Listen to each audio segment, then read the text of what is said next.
All right, Adrian, you have Paul on the line. Okay, thanks. Hey, Paul. Hey, how you doing, man? Pretty good. How are you doing? I'm doing well, man.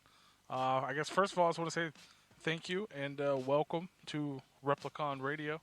Hang out with us just for a little bit here and talk about movies and stuff. So we appreciate your time. Right on. Thanks for having me. Absolutely. So as I mentioned, we don't have a ton of time. We generally like to get to know people. So in a short amount of time, I kind of want to let the audience learn a little more about you. Like you grew up in Canada and like I started out in like television stuff. How did you get into acting in general? Like where did your love for it begin, and then how did you actually get into the profession? I got into it in high school, I guess, up here in Vancouver. I was doing, usual kind of stuff, musical theater and theater. I was actually on like an improv theater team at my high school, which this is kind of crazy, but it was only an 8-person team, but two of the members were Nathan Fielder and Seth Rogen, which is just kind of a weird fact. Yeah. So pretty good improv team. Right. And and then I went to university. I studied a little bit in New York and went to university here in Canada, and just kind of got into it. It hadn't been like a dream since I was a kid or anything. It was just something I liked to do. Like my older brother did, and I just almost kind of fell into it, and then learned to really love it the deeper I got. That's awesome, man. That's a hell of a comedy team there to get started for sure. So was that really so obviously later on in the future you ended up in like 50-50. Was directed because you were friends with him from the past? Is that how that kind of came about? Yeah, 100%. Yeah, that one for sure. Seth was in town to do that movie, and I auditioned for a few different roles. And then, I don't know, I wasn't the right fit for the ones that they auditioned me for, so they kind of just created me. I don't even think I ended up with any lines in the final cut, but it's just like they created like a bartender role, which is just like super generous of them. Canadians like to take care of their own. You know how it is. No, absolutely. That's super awesome. That's definitely a good friend to have. So obviously you've done a lot of cool roles along the way, and now we're talking about you played James in the movie Volition, which is an incredible movie. I love it. I love your character. Thanks, man. It's crazy. It's definitely like a roller coaster in lieu of like almost in vein of like time traveling movies, but not necessarily time traveling. Like, what was it like to play that character? Like, experience all these, with the sci-fi story and all the jumping around. Not to give too much away, but like, how cool was it to like interpret that type of situation in film? Yeah, it was. It's a funny movie to talk about because there's so many spoilers. Right. So I'm kind of learning to like navigate the minefield of how to talk about this movie. It's kind of weird, but but we can say there's time stuff involved. It's a very intense movie for the James character, and it was. We had a very short shoot. We were doing 6-day weeks, which was sort of unusual, and really, really long days, all night shoots, and we crammed it in. Like the shoot probably should have been double what it was. So it was just very intense and very exhausting, and yet still one of like the best experiences of my life because it was just, when you're so focused on something and you can't think about anything else, you're just like in this world. And so it was just an excellent experience, despite the fact that it was like, I was so tired by the end. There's some photo of me on the last day of shooting where I literally look like I'm half dead. It's crazy. Well, and your character was basically in the same situation, so I guess it kind of worked out. Yeah. Well, that was the funny thing is it really, it was good I wasn't doing like a rom-com because the fact that I was like, on death's door, tired, really helps the character. So it's like both the look and just the feel and all that. Yeah, it's definitely cool. I love it, man. We talked to we talked to a couple of the other people from the movie too, and they all kind of had the same. Like everybody really loved being there. They loved the movie. They loved the writing. So, and it shows. Like it's a great movie to watch. Like once it gets into it, like once you get into that, like what's really going on thing, like in the center, it's just like we're on that same exhausting roller coaster that you were. It's like, oh God, what is happening? What's gonna? It's pretty intense. So that's awesome. It's a lot like, those old school roller coasters where, like, the chain pulls you, like, slowly, slowly, slowly up the first, like, highest hill. Like, that's what the movie's like, right? Because it starts, it feels, it's kind of, like, slow, and you're not quite sure where it's going. And then once it reaches that peak and then it drops and the roller coaster starts, then you're, like, you're on the ride. Then it's, like, the whole rest of the movie is just this, like, crazy thing. Yeah, it's really it's kind of funny how it works like that. Yeah, it definitely does. Absolutely, 100%. Like, yeah, definitely. And that's so for everybody want to know, again, that comes out July 10th on Apple TV, Prime, and all digital platforms. So go check it out. I had a weird question, like kind of looking up your past and stuff. It mentions, for some reason, the internet keeps mentioning that you were in Josie and the Pussycats, but I can't seem to actually find that you were in Josie and the Pussycats. Were you in Josie and the Pussycats?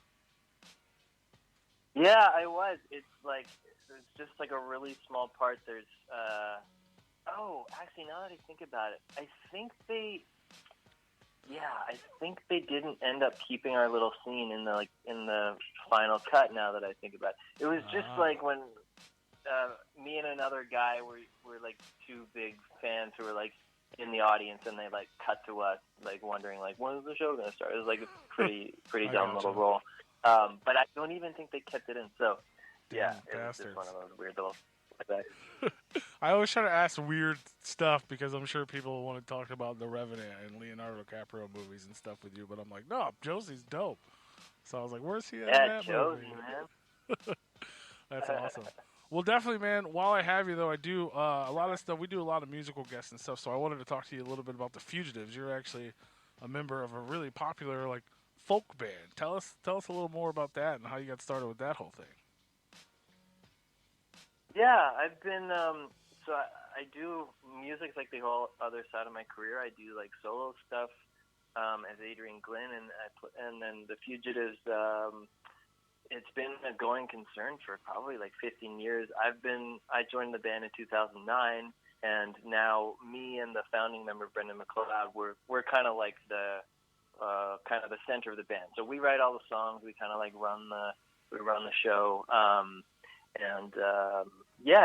It grew out of being like the founding members were all kind of like slam poets. So it grew out of being like slam poetry meets folk music. And then over the years, it's just kind of evolved to be more of like a straight ahead folk band. But I do think we put a lot of emphasis on trying to write songs about lots of different topics, whether they're political topics or sort of storytelling topics. And we actually just finished a concept album, which is all First World War songs. So we found all these old sort of soldier songs from the First World War, like lyrics and poems, and we wanted to create new melodies to make those songs more relevant to a modern audience. And so we just wrapped recording that album, so that'll come out next year. Awesome. And we unfortunately just had to cancel a tour. We were supposed to have a tour in Germany in October, but we just canceled it because, well, for obvious reasons, because the world is crazy right now. Absolutely. Yeah, well, that's cool. You definitely got new music to look forward to. Definitely go check out the old stuff. You guys won tons of awards and like the Canada Music Awards and all kinds of stuff. So that's awesome, man. Congrats on both ends of that. Thank you. Absolutely, yeah, that's super cool. We do, like I said, we do a lot of music. We even have like a murder folk, if you know what that is. We got some groups from that coming up on the show and stuff too. So I definitely want to talk about that. So obviously, Volition's coming out this weekend. So. What's next? Is there anything else on the roster for you that if people go check out Volition and they love it, which I'm sure they will, what can they look forward to seeing from Adrian in the future? Well, in terms of acting, I don't know yet, just because the industry is still shut, and I don't have any like movies that are in the can or anything like that. So I'm not quite sure what the screen is going to hold next. I know. music's been really busy. I also just recorded a solo record. This was kind of cool. I was supposed to be doing a theater show here in Canada, and we got to day one of rehearsal, and they canceled the show because of COVID. They were seeing where COVID was going, so they canceled the show. And I wasn't at home. I was in like a small town, and so we were kind of trapped in this small town. And the artistic director of the theater gave me the key to the theater. And I went in there like every day for a week. I had a mic set up on the stage, and I had the ghost light on. The ghost light is the light that they leave on in a theater when everyone is left. So I just had this like cool like ghostly light on this big empty theater, and I recorded an acoustic album just there on the stage. So it's called Ghost Light Sessions, and it's not on streaming platforms yet. It's only on Bandcamp, and so it's download by donation, and then 25% of the proceeds go to the NAACP. So that's kind of been my main focus this last couple of weeks, because that just came out.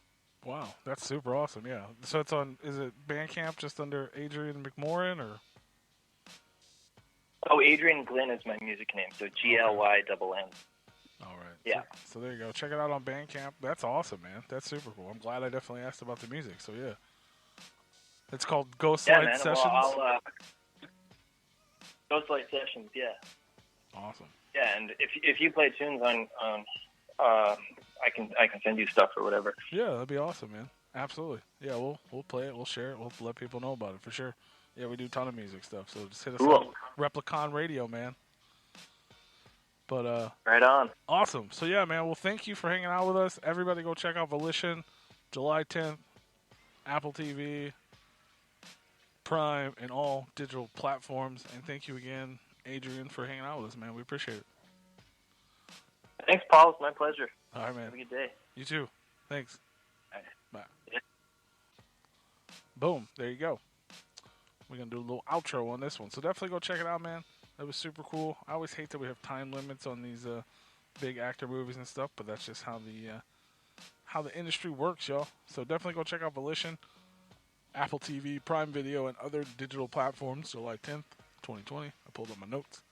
And go check out Adrian Glynn on Bandcamp. And then make sure you tune in to Replicon Radio this Monday, and we'll probably play some of it. Boom. Give us a follow. Replicon Radio, repliconradio.com. # the